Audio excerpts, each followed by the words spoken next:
Okay, the Hurt Locker comes from the people that brought you. I want to say Zero Dark 30 comes from who brought you the Hurt Locker. Sorry, problem with doing this in one shot. What you pretty much have is a much more in-depth look at how the intelligence was gathered when it comes to the hunt for Osama bin Laden. They use the U, not the O style of pronouncing his name, so it's closer to a more, I think it's closer to the actual way that it'd be spoken in the native dialect. So you get to go through the whole process from the 9/11 attacks to the gathering of information during the Bush administration, which, according to the movie, which is based on first-hand accounts. So it does have a certain degree of certainty when it comes to the facts you're actually presenting. So it does go into the torturing that was done. It lightly goes into it. Some people say it had a lot of torturing. A movie like The Unthinkable has a lot of torture. This one you get to see some waterboarding.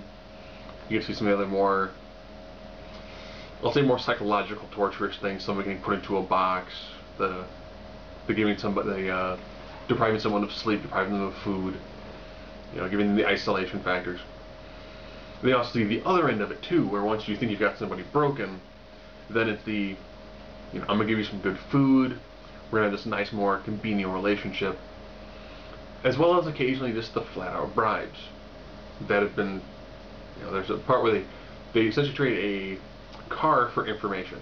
Not even a regular car, it's a Lamborghini for information. And then when they think everything is entirely gone, they really can't connect these last couple of dots. Someone went back through and began to review some of the information gathered during the Bush administration and found it ended up being a very crucial piece when it comes to linking everything together and leading to the ending of the movie, where of course it is the breach of the compound and the eventual killing of Osama bin Laden. This movie does have some pretty decent pacing to it. It is definitely a very high drama. One of the advantages, they do occasionally throw in small one-liners, which are just enough to kind of inject a small amount of levity and kind of break up this relatively heavy style. And the one-liners can be something that's just really, really simple. One guy on one of the bases, he actually has monkeys. And a monkey kind of steals something from him. And it's humorous enough to kind of get a chuckle from the crowd. There's a way that certain people have dialogue that comes off with just a little hint of humor. More kind of sarcastic humor than anything else, but it does help break up a lot of the very high drama in this movie. They also do, which I think is kind of bizarre, that when they're going to different sequences, be like human error, and the screen will go black and they'll put human error to kind of give you the next idea of kind of what the next sequence in the chain of events are, as well as giving you occasional locations. And that could be, like CIA black area, like Gdanski, Poland. And I'll show you some of the people who are being interrogated, trying to get the information together for it. So it's actually a very interesting way of doing this sort of movie. It didn't really seem to have anything that was super over the top.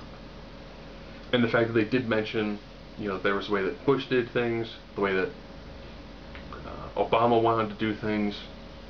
When it came to the discussion of, do we have information to go on to actually do this strike?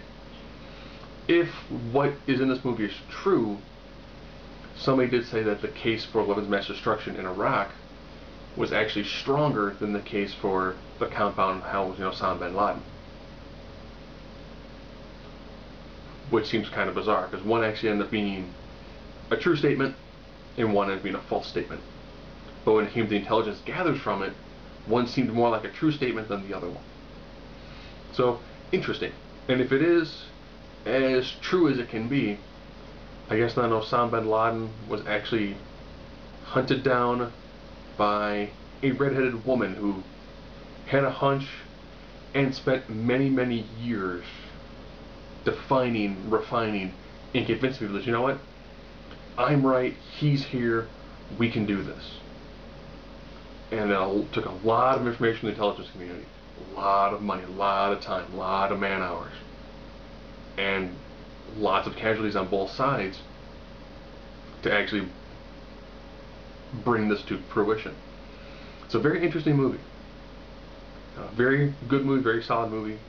Acted well. I like it when they do a serious movie. If you remove the other, there's not really like a soundtrack going on. There are moments when it's meant to be serious. There's just ambient sound and the actors doing dialogue.